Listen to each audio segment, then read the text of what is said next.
Good morning. Good morning. It's so great to see so many people here at 8 o'clock in the morning. And I think the rain was afraid to get started because of all of you. So keep pushing it away. Keep pushing it away. So I'm Liz Sherman. I'm Brown class of 1977 and the proud parent of 2 Brown graduates. And I'm one of the co-chairs of the Women's Leadership Council. And I'm Sandy Simshauser, class of 1984. I share co-chairing duties with Liz, and I also am the proud parent of 2 children currently at Brown and 1 who will be entering in the fall. So, as I said, we're really excited to have all of you here at the opening breakfast of our celebration of 125 years of women at Brown. Now, we weren't sure how big a crowd that would be here at 8 o'clock in the morning on the first day of the conference, but we heard from some people that they were on the train that left New York at 2:40 this morning just to get here in time for this breakfast. So, anyway, I thought that was pretty amazing. So a lot of planning over the last 2 years has gone into making this event everything it's going to be. And before we get started, I just want to give our sincere thanks to Nancy Neff and Marcia Dunn for leading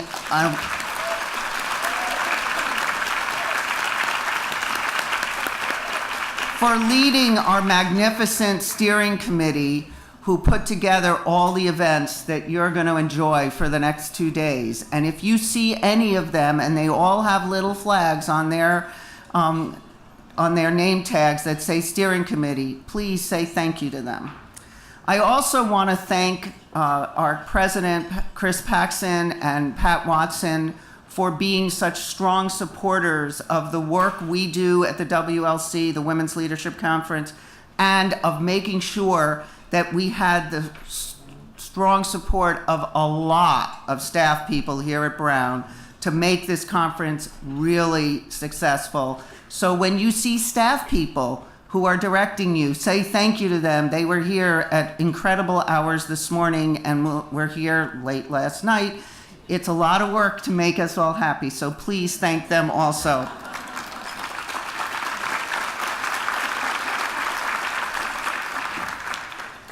So as Brown alum, we are all fortunate to have attended a school where women have been active participants in teaching, learning, and research for more than a century.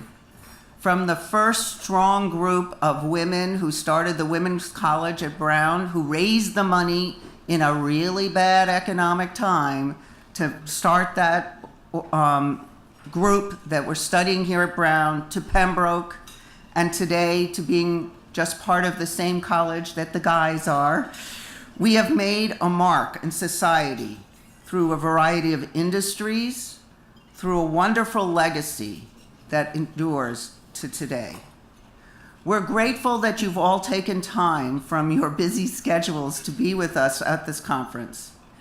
Over the next 2 days, you will have the opportunity to explore the involvement of women from Brown in entrepreneurship, the arts and media, higher education, and science. You will be encouraged to think about our common experiences and challenges as we navigate our careers and pursue our own unique definitions of success. And you will learn a bit more about what the university is doing today to ensure that successive generations of Brown women are prepared to be leaders for tomorrow. I hope you will enjoy the panels and the keynote talks throughout the day, and, of course, each other's company. I hope you'll meet a lot of new Brown women that you didn't know before, as well as seeing those that you're happy to get back in touch with. We're delighted to have so many accomplished women sharing their perspective with us today. This morning, we are delighted to begin with a discussion between 2 prominent Brown alumni working in arts and media. Jill Furman, class of 1990, is a theater producer who has won Tony Awards for both Hamilton and In the Heights.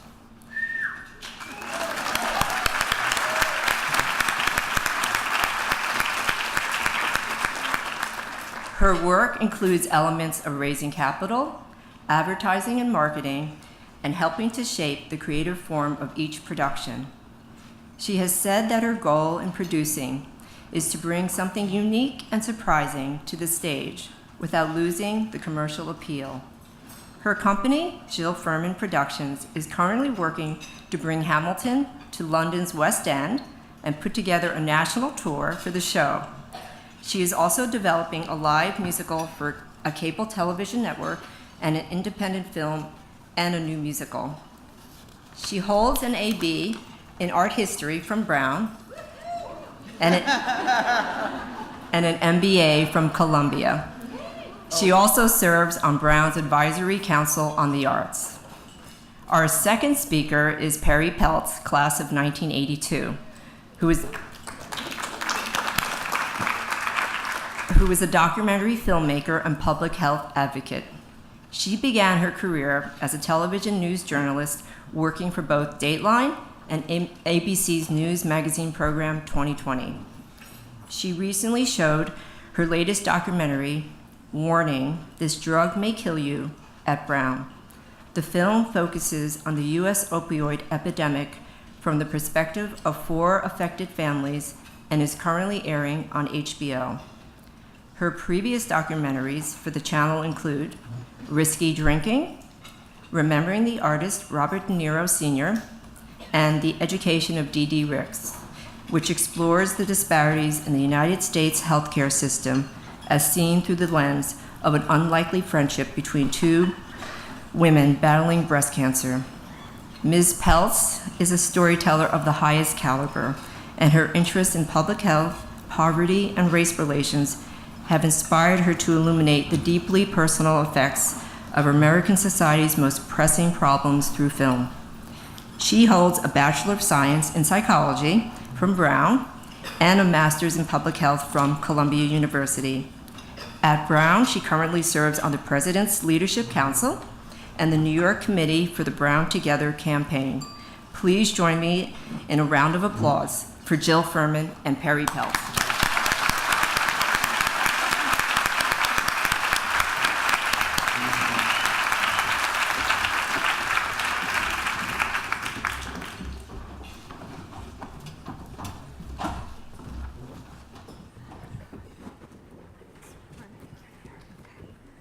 Good morning, everybody. Hi. Let's hear it. Let's hear it for Women of Brown. There you go.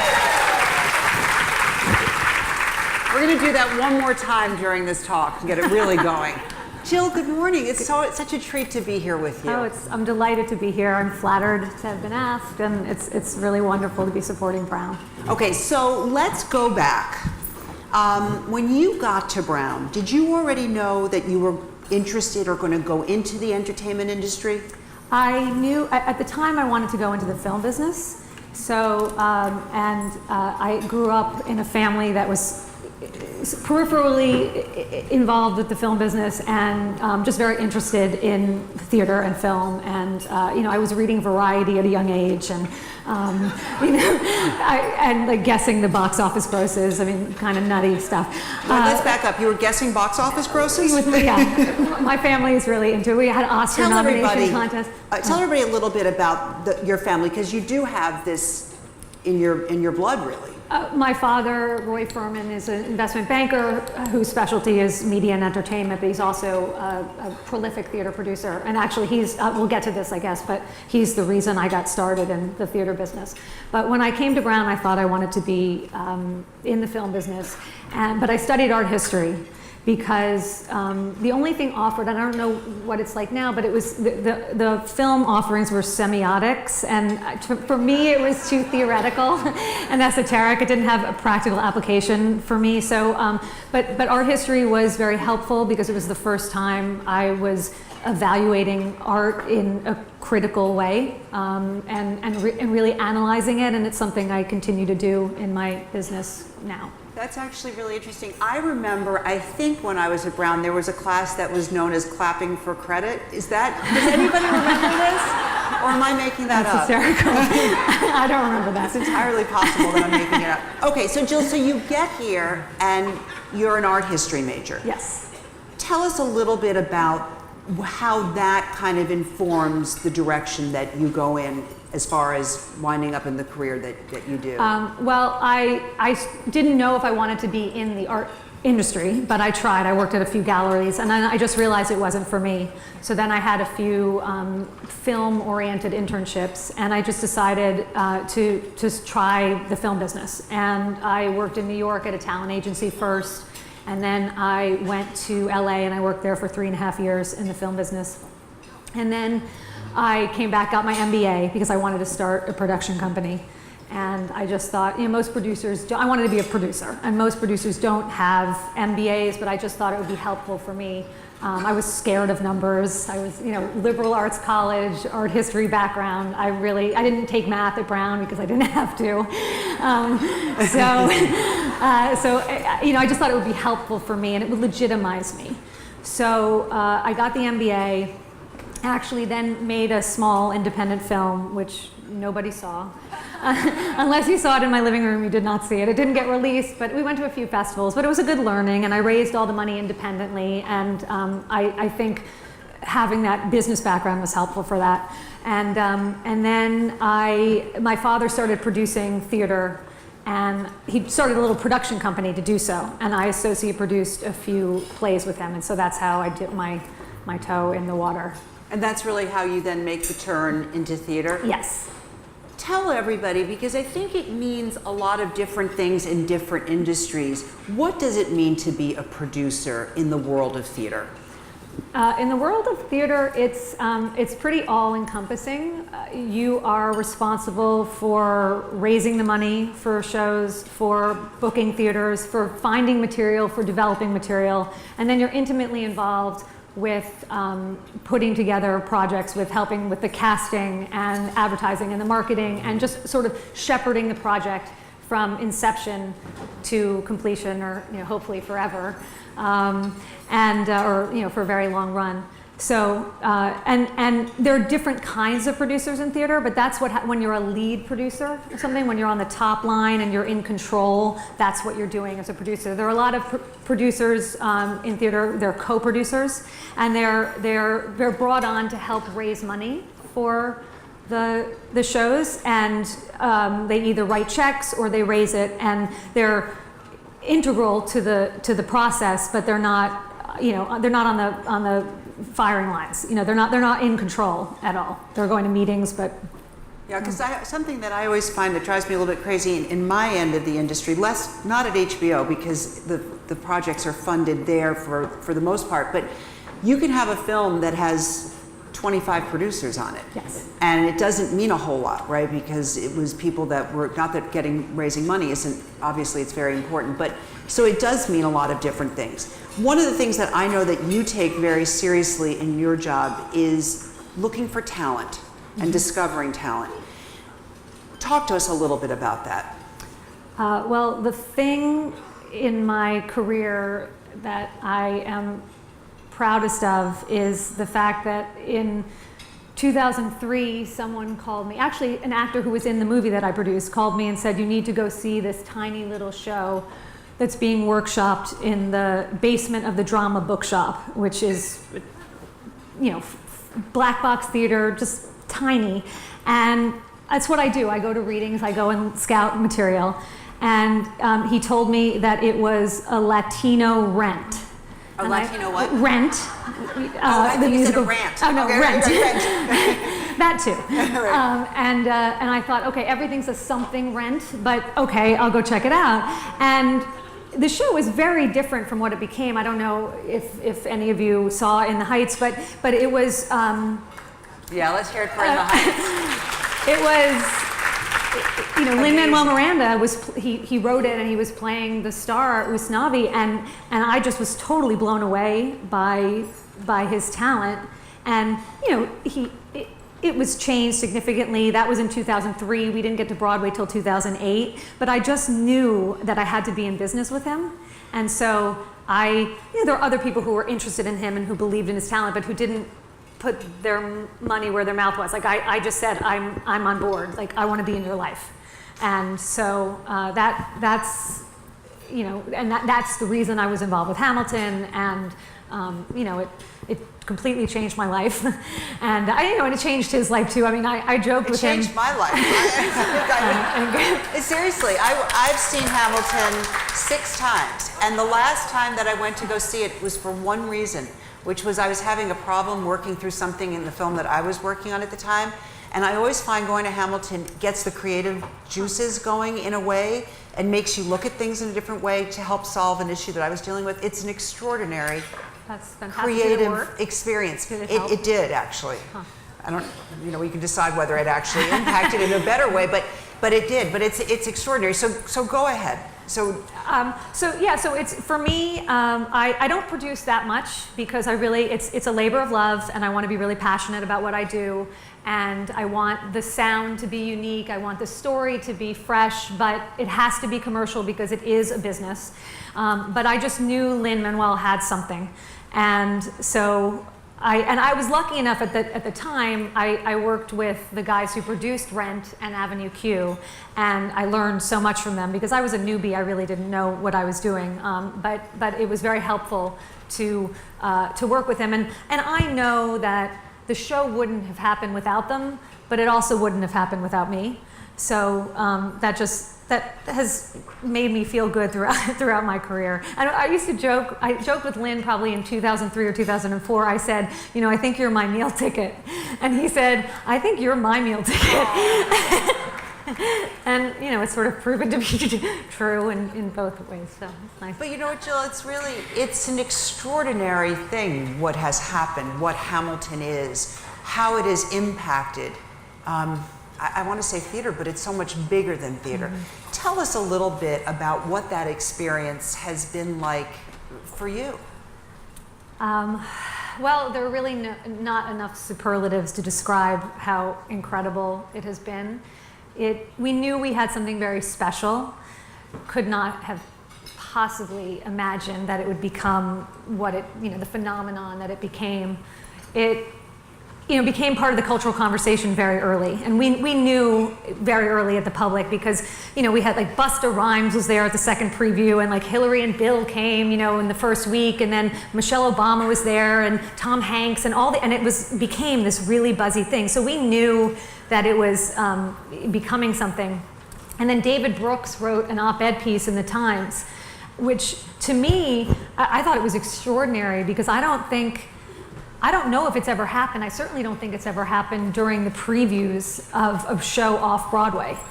And so it just sort of took on a life of its own. And each thing that happened was crazier than the last. So, we get this ridiculous review from Ben Brantley in the New York Times when we open at the public, and and then Lynn wins the MacArthur. Maybe he won it, I can't remember, but he wins the MacArthur, and then we go to Broadway the next season, and on the sixth preview, Obama comes. That does not happen. I mean, sometimes presidents go to Broadway shows, but not at your 6th preview. So that was heady. And then we performed live at the Grammys, but live on stage, which had never happened. They came and filmed the cast doing a number from the stage. Then he wins the Pulitzer. Then we go to the White House, which was by far the most exciting part. Yeah, because I've told this story before. Okay, so Christopher Jackson was our original Washington. He's an African-American actor. And they're doing about an hour's worth of the material at the White House. And Michelle Obama has introduced them earlier, and it's part of this education program, which I'll talk a little bit about too. But Michelle Obama has introduced them and said it's the greatest piece of art she's seen in any media in her life. And then they perform, and Chris Jackson is singing a song from the show called One Last Time, which is about Washington's last term in office. And he's standing in front of a portrait of the actual real George Washington in front of Obama, who's our first African American president in his last term in office. And I have chills just talking about it now. It was the most extraordinary experience, one of the most extraordinary experiences of my life, for sure. I was weeping, and it was really beautiful. And so that, you know, if I have to pick one moment from all of it, that's probably the moment that was the most special for me. But it's incredible. And for me, to be honest, the most wonderful thing about it is that I think we are legitimately changing people's lives. You know, you said you went to see the show because it gets your creative juices flowing. You know, students are excited about, kids are excited about history, and they're reading the Chernow book, and they're being taught history in a different way in their classrooms that's making it come alive for them. And we have an education program that was funded by the Rockefeller Foundation, where we got 20,000 students per year in underprivileged boroughs. They come to the show, it's subsidized, and they have to pay a tiny little bit, but and there's an educational component before. They have to come up with like songs and poems, and it's thrilling for the cast, and it's amazing for the kids, many of whom have never seen a show. And I have friends. I have a friend who went to Brown who said that she actually, the show inspired her to get an agent and a book deal, because she didn't want to throw away her shot. So I really think that people are I love that. Yeah, a lot of people are reacting in that way, which just makes us feel good. And I think it did change the way that we look at history, and we look at the way we learn history. I mean, it's incredible how many young kids have memorized the entire soundtrack, myself included. Jill, I mean this. I don't mean this to be overly obsequious, but the truth is, how does it make you feel to realize that you helped to bring this incredible moment in our lives into people's lives, and that's bringing Hamilton that it may not have gotten. Talk about what it means to be a producer. right, It's an incredible thing. it is. You're going to make me cry. That's what I try to do. Yeah, I mean, even to have had a small part in Hamilton and the creation of Hamilton is very meaningful to me. And I say a small part because it's true. I really only had a small part. I mean, I think, often as a producer, you get involved in developing, and we certainly helped Lin develop the musical, but this is one man's vision. This is one genius's vision. I mean, he is a total genius. And so, I recognize it early, and that's wonderful. But so I help facilitate his vision. That's what you do as a producer. And I don't know what to say. It feels amazing. I mean, even just like I'm speaking more, like coming here. It's just nice to be recognized in that way. And I'm proud. Everyone tells me that their child is the #1 fan of Hamilton. I'm like, that's not possible because everybody says that. But it just and it's funny too when I meet the children of friends or just kids, they get very excited to meet me, which is just hysterical. I was talking to the producer of the Harry Potter play that's coming over from London at a theater opening, and he was with his 3 daughters, and I was telling him, oh, you're about to steal our thunder, and we're joking around, and then his daughters were just sort of standing there like, oh yeah, big deal, our dad's the producer of Harry Potter, which by the way is a huge, huge deal. And then he said, well, she produced Hamilton. They were like, and so it's thrilling, and I have a 2.5-year-old son, and I brought him to tech. Obviously, he's too young to see the show now, but I can't wait to bring him and to expose him to it, and to know that I'm, in a small way, again, really small way, really affecting people's lives. So let's talk about productions, because Jill just mentioned her 2.5-year-old son, and if you do the math here, Yes. and you back up 2.5 years, tell us how the birth of your son coincided with the birth of Hamilton. It was totally insane. First of all, I had my son on my own, and I gave birth December 6th of 2014, and in January of 2015 is when we started previews of Hamilton at the Public. So I talk about, the two greatest productions of my life happening at the exact same time. One obviously more important than the other, but it was a lot. I was exhausted. I can't even imagine. The good news is there are, you mentioned that there are often a lot of producers. On Broadway shows, there are usually, you see like 20 or 30 names above the title, and that's because you need help raising the money. In this case, we didn't need help raising the money. So there are three of us and the Public Theater. And so, we're the lead producers, the only producers. But the person in first position is usually the person who runs the show. So that's a gentleman named Jeffrey Seller, with whom I also produced In the Heights, and he's the person running the show. So I didn't have to be there every second of every day. Like I could go and hang out with my child, obviously we're all working on it, but he's really on the front lines. So that made it a little easier for me. But I was going to previews. I went to. I've seen the show, you guys are gonna hate me, but I've seen the show like 30, 35 times. And I was going to previews a lot because that's when you do the bulk of your work. You're working on the show and you're tightening it. And and the show is long. And then there'll be meetings after the show. So I'd be getting home, midnight, close to midnight, and pumping, and oh my God. It was a lot, but I wouldn't trade it for anything, and that's my son is certainly the best decision I've ever made, and certainly your greatest production. Yeah. There's just no question about it. Congratulations, Jill. That's Thank you. really exciting. Let's talk about, because we have to bring Brown into everything, at least in my life. I try to bring Brown in. And there is a Brown-Hamilton connection. Tell us about Thomas Jefferson. Our original Thomas Jefferson and Marquis de Lafayette was played by Daveed Diggs, who is a Brown graduate. And he's getting an honorary degree from Brown this year as well. Oh, he is? Yeah. That's so great. Yeah, and he's wonderful. And we did a few Brown functions together, actually. We spoke at a Brown event, and then we did a talk back after for Brown folk. So yeah, he's amazing. I mean, the whole cast was incredible. But what's happened to Daveed Diggs? He left Hamilton. He's a superstar. Well, he won the Tony. And he has a recurring role on the show Blackish.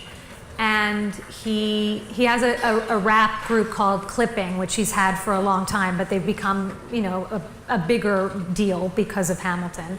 And he's also, I saw him at the opening of Hamilton in San Francisco, and he told me that he's developing a show for ABC that I don't know if they're going to get picked up, but if they get picked up, then he'll also be an executive producer, a TV, television executive producer, which is great. So he's doing a lot. They've all really taken off. Brown, do you know? I can't remember. I don't remember. Anybody know? No? Okay. We'll just say art history. What's that? 04? He was class of 2004. But I don't know what he's studying. So Jill, how do you go on from Hamilton? How much of your professional life is now tied to Lin-Manuel Miranda, or how much of it is going out and looking for other projects? And in a sense, it must be challenging, right? Because no one will ever have that experience again in our lives, certainly. I don't know that there'll ever be an experience like this. Yeah, I don't think there will be. I can't imagine that there will be. I joke that it's all downhill from here. But I have the luxury now of taking my time looking for material, and I only want to do things that I'm passionate about because, like I said, it's a labor of love. But it's hard. I mean, one thing I'm trying to do is diversify a little bit so that I'm not comparing what I'm doing to Hamilton and other people aren't comparing what I'm doing to Hamilton. So my friend pitched me an idea for a film, an independent film that he wanted to write in one sentence, and I thought it was brilliant, and I said, write it, I want to produce it. So he's writing it, and we'll see what happens. But I believe in him, and I believed in the idea. So we'll see. And then I am talking to a cable network about producing a musical with them live, like Grease Live and Sound of Music and all these shows that are now on networks. It would be smaller because it's a cable network, but, and I've never produced live TV, so that's a new challenge for me. And again, different from Hamilton. The only theatrical project I'm currently working on is actually a suffragist musical about the passage of the 19th Amendment giving women the right to vote. And and it focuses largely on a forgotten figure in history named Alice Paul, who I never learned about actually in school. She was a radical feminist, and she sort of broke off from the traditional group. And she was the first person. She was thrown in jail.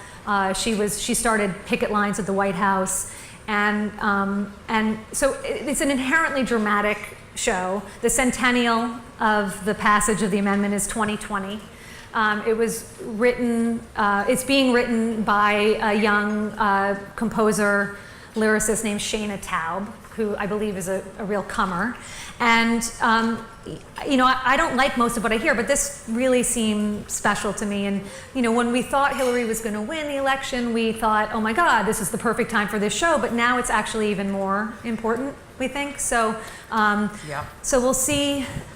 It's very early.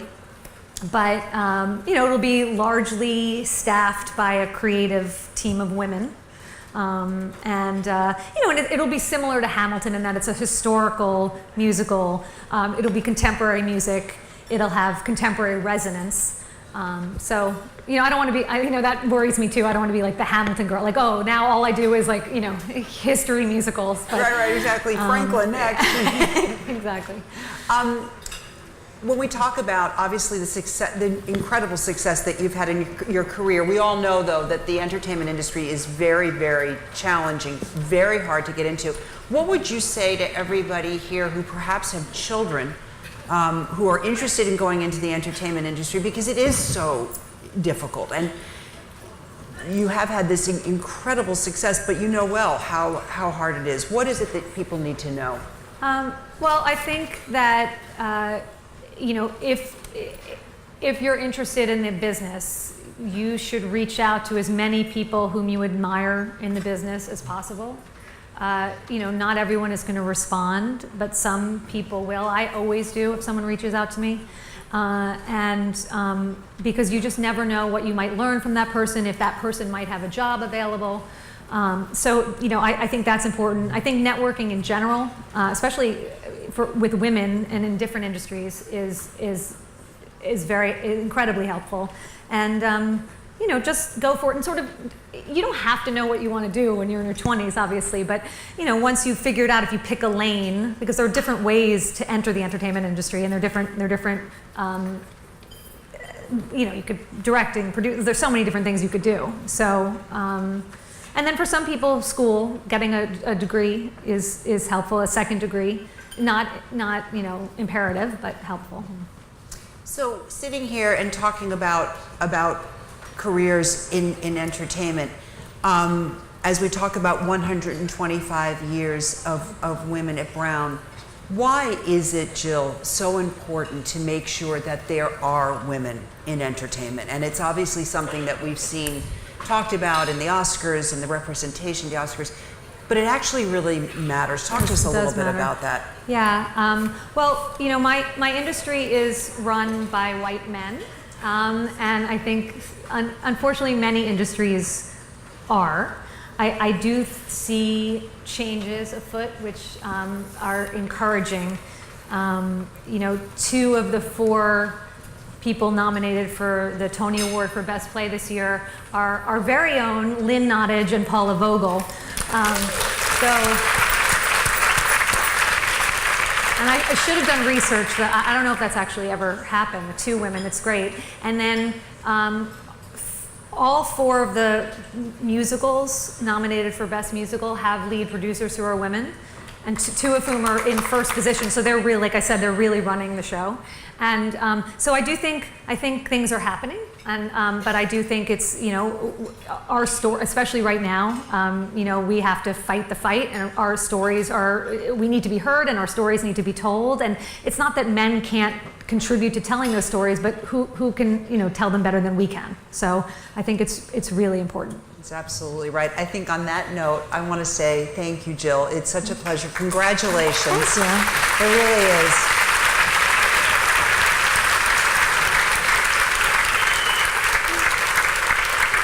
Amazing what you've done. And let's hear it for Women at Brown. Let's have a bigger one. There we go.